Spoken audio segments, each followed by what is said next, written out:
Good morning.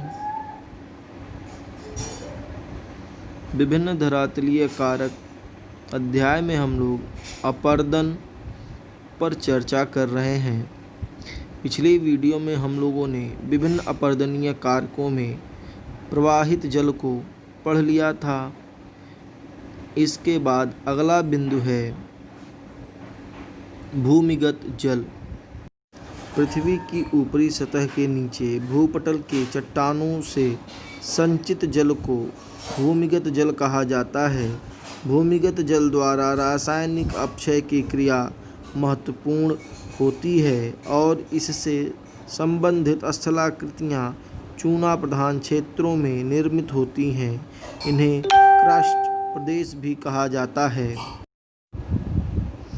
एक प्रकार की भू आकृति जो सरलता से घुलने वाले चूनाश्मी शैलों के क्षेत्र में विकसित होती है। इसकी विशेषता यह है कि इसमें सभी आकार के अनेक विलयन गर्त या छिद्र होते हैं और भीतर ही भीतर परस्पर जुड़े हुए अनेक विलयन मार्ग या सुरंगें बनी होती हैं, जिनके बीच में शैलों के सहसा कटक और प्रोद्वर्धक दिखाई पड़ते हैं। क्रस्ट स्थलाकृति के नीचे नीचे गुफाएं और अंतर्भौम सरिताएं भी मिलती हैं। इसका प्रारूपिक स्थान एड्रियाटिक समुद्र के पूर्व तट पर क्रस्ट नामक एक चूनाश्म पठार है।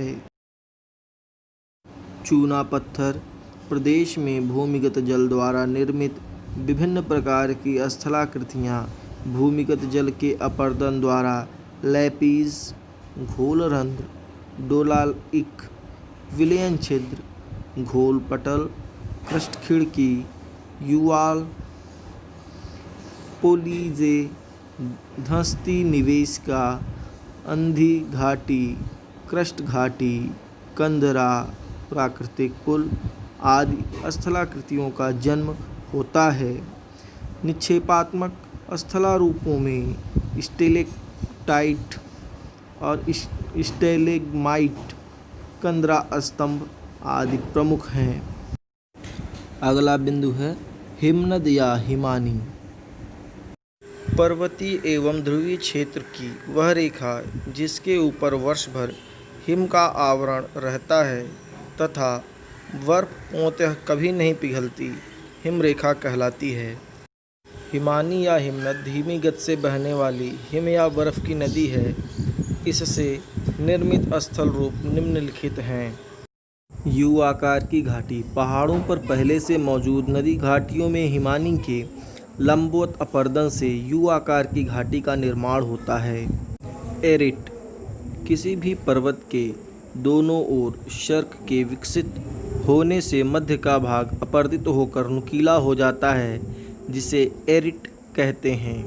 निलंबित घाटी, हैंगिंग वैली।